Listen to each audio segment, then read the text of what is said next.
Now, as some of you guys may already know, I've been dividend investing for around a decade. I'm currently 33 years old, and I started buying dividend paying stocks and ETFs very consistently ever since I was in my early 20s. Now, over the past almost decade of consistently buying stocks and ETFs with pretty much all the extra money I've been making from my job, and of course from dividend income, I've been stacking up more and more shares of some of my favorite dividend stocks and ETFs over the past several years, to the point to where I'm very close to my long-term goal of $120,000 per year in dividends, or around $10,000 per month. Now, a long time ago, it seemed impossible to reach that goal, but with the help of some higher yielding dividend paying ETFs, like some of the ones I hold in my portfolio, I've been able to reach that goal a lot sooner, which is amazing because I don't, of course, only hold on to high yielders. As you can see in my portfolio, I have a little bit of everything, but everything is going to change very soon because I just, as of recently, did something crazy when it comes to VOO, the Vanguard S&P 500 ETF, a very well-known ETF, especially for growth investors, and an ETF that you might not necessarily find in a dividend investor's portfolio. I'm going to share with you guys why I'm shifting over to VOO starting very soon here, and of course, my thought process going forward. So if this sort of thing interests you at all, make sure to stick around, drop a like down below,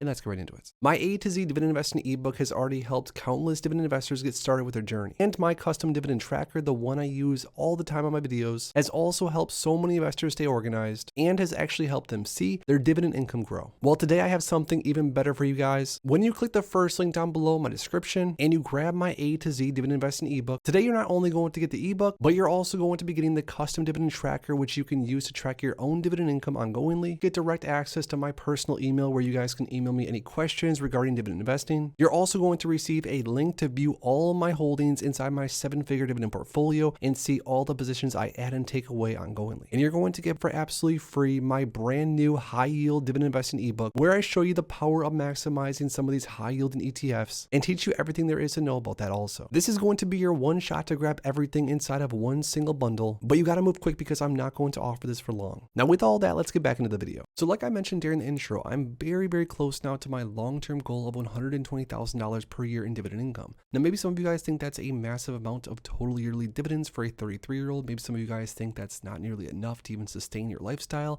But regardless, for me personally, $10,000 per month in dividends of pure passive income is an extremely comfortable amount of passive income for my lifestyle. Now, because a long time ago I set that goal of $10,000 per month or $120,000 per year, not really knowing exactly when I was going to reach that, or not knowing when I was going to be close to reaching that, because to be fair, I'm not necessarily there yet. I'm at $114,000, around $9,500 per month on average. But again, these numbers can change and fluctuate as dividend increases, decreases, etc. But now that I'm actually getting close, dangerously close to my long-term goal when it comes to my dividend income, it really has had me thinking a lot about my portfolio, my investing strategy and objectives, and what I want to do going forward. Because when it comes down to it, I really have to ask myself, do I want to keep stacking more and more dividend paying stocks and ETFs, even if I might not ever use that dividend income, or do I want to mix in some growth names along with some of the growth names I already have inside my portfolio and sort of build out that portion of my portfolio? Now, in my eyes, I really have two options here. I could, of course, keep stacking the typical shares that I stack pretty much every week as of right now, dividend payers, mostly ETFs that offer anywhere from 4% yield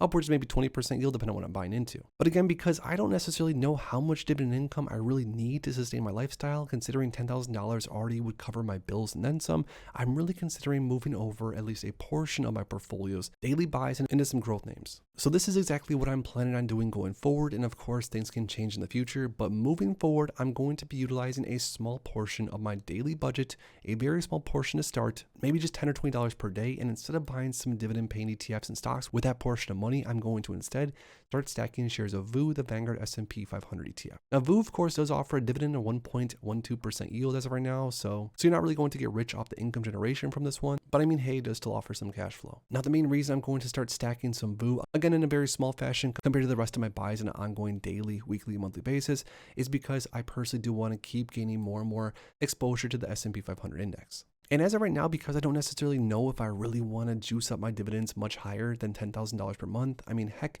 hopefully dividend increases and everything else will do that on their own, I am going to start buying some VOO, slowly stack up shares of this one, and hopefully not have to touch any of these shares ever. Now, to be more specific, on an ongoing basis, I'm purchasing around $10,000-ish, more or less, of dividend-paying stocks and ETFs on a monthly basis. Now, this money is coming directly from my dividend-paying stocks and ETFs. As of for a while now, I have not really added any more outside money into my portfolio. I mean, here and there, I'll add a little bit, but for the most part, I use all my passive income to reinvest into more passive income generating assets. So out of my around $10,000 per month that I spend on dividend-paying stocks and ETFs, I'm going to be spending a very small portion of money on VOO, But I do think until I decide on if or if not, I want to try to raise my dividend goal, maybe to $10,000 to $15,000 or whatever the case might be, VOO is going to be the perfect vehicle to park some money in. Now, the main reason I sort of want to make this video is that I do want to hear from you guys down below, from the community. Do you think, if you were in my shoes, should I start stacking some shares of VOO with a small portion of my portfolio's proceeds on a monthly basis, or should I just keep stacking more and more shares of dividend stocks and ETFs